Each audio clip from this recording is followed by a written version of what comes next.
Sorry to keep blasting you with content about the Insta 360 X4. I made a succession of videos about it, and I want to kind of go ahead and get this video out before somebody makes a mistake like I did. Usually when I get a camera in and do any kind of videos, like review videos or whatnot, I want to use the camera for a certain amount of time before I give any kind of recommendations one way or the other. Because I think it really takes a couple of weeks to get to know a camera and see what it can really do. But with the X4, I feel compelled to make this video and get it out as soon as possible. I kind of start off with some of the positives of the X4 and kind of get those out of your way. And these kind of positives are just kind of about any kind of 360 camera. Like, you can get shots with a 360 camera that you simply can't get with any other camera. You can rig it up, like for instance, like I saw some guys diving off of like one of those super high dives, like the Olympic high dive type deal, and they threw the camera down, and it followed the diver all the way into the water. That's a perfect use case scenario for a 360 camera, because there's really no other way to get that kind of shot, and you can reframe it however you want it, and that works out. It works out perfect.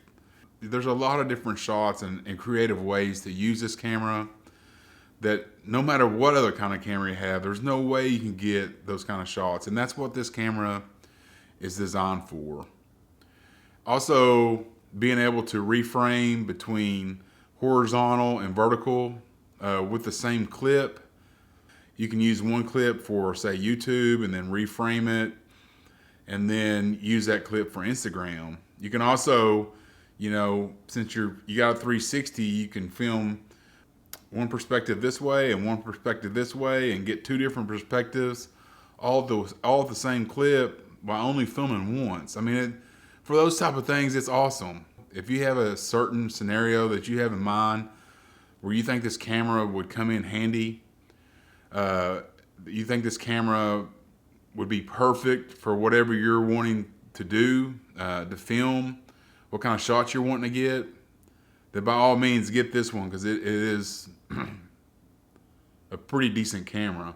But if you're getting this camera for just general shooting, like walking around and stuff, like walking around an amusement park, or general shooting, going hiking or something like that, I just can't recommend it. The footage is just terrible. I've watched my video 2, 3, 4 times now, and every time I see it, it just seems it gets worse. Now, granted, what I have rendered on my computer and what's on YouTube look different, but maybe not all that different if you get down to it. And I am just extremely disappointed, even with the 8K, with the quality of the video. It just looks bad. It just looks bad to me. Now, of course, you see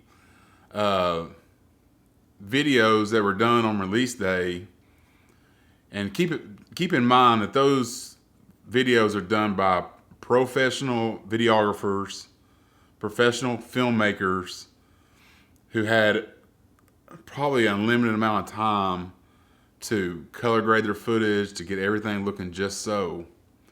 And even on top of that, I think that some of them may have went in and ran their footage through an additional program to make their footage look suitable. Because what I'm getting out of the camera and what that looks like is two different things. Basic footage, like, I'm not willing to put action cam footage. I'm not willing to take video with my action camera and go to all these extra steps to get to look halfway decent. I'm not going to do that.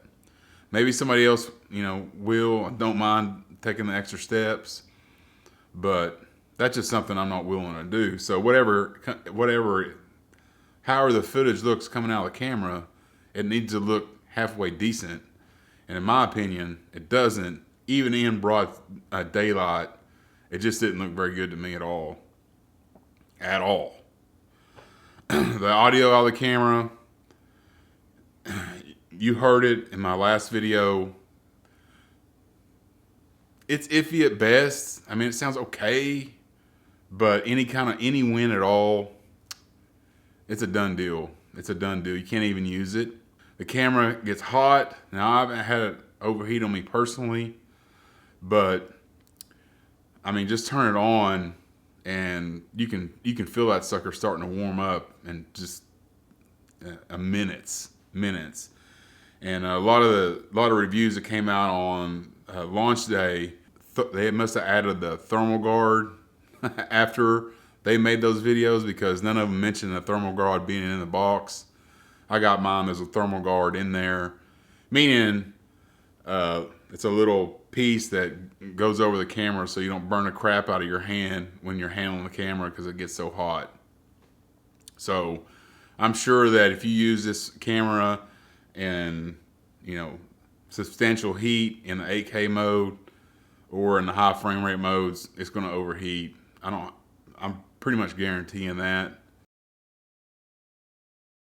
I think it's important to do this video in case you're, a guy like me and just want to take some, basic video of stuff. I just don't think this camera would be right for you. Even in the single lens mode, in the me mode scenarios, it doesn't look good. Any little piece of light hits those lens covers and it just completely messes up your shot. You're kind of like, well, I should just shoot without the lens covers, but then you shoot without the lens covers, you get a little scratch on your lens, and then you have to replace your whole camera.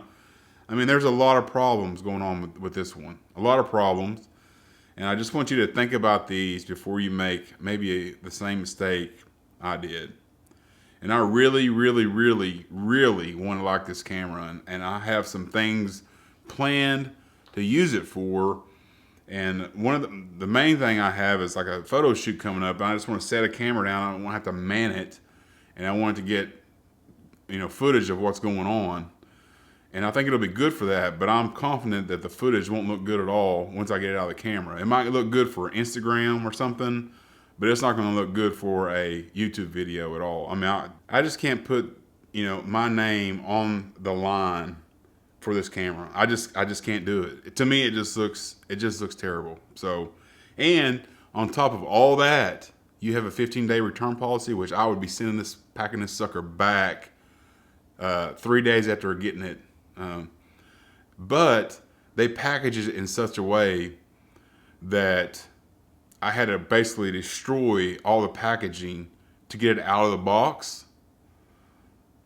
So I'm sure if I sent it back, they would probably deny that. I'm almost positive. And then I would kind of be stuck in this, limbo with them. I don't want to get stuck in there. So I'm not sending it back because the packaging is just completely ripped open. Because I got the mic adapter and the card reader thing and a couple of other little pieces, that came in these little bitty boxes. And to remove those from the boxes, I had to completely destroy them. So I don't even think they'll take this camera back if I wanted to send it back, which I do. And I'm pretty pissed off about just the whole thing. You see these reviews online, that's really all you have to go off of, but you don't know what links they went to get that footage, and they come on and they talk about how great it is and how great the footage is and everything, and you get the camera in your hand, you take it out, shoot a couple of shots with it, and you're like, what the hell is going on with this? This looks terrible. So, I don't know. I guess all that money is worth it, I guess all the money is worth putting your name on the line, signing on to a product like this, calling it good, having your subscribers purchase it, and then saying, well, I don't know, it looks good for me. That's the response you get. And you're like, what the hell, bro? This looks like total trash. But anyway, neither here nor there, I guess. I'm a little bit miffed about the whole thing. So, FYI. So Insta360 X4, buy at your own risk. I would only buy it if you have a specific thing for it to do, a specific shot in mind that you need, or a specific reason that you want this camera. If you're just going to go out and take general footage, go with the Pocket 3. It's a bazillion times better, or like a Osmo Action 4, or even a GoPro, or something like just a standard action camera. Wouldn't recommend this one in 100 years for any kind of general shooting. So just my take. Take it for what it is. I'm a nobody, but I can see with my own eyes, and that's what I think. Thanks for watching, and we'll see you on the next one.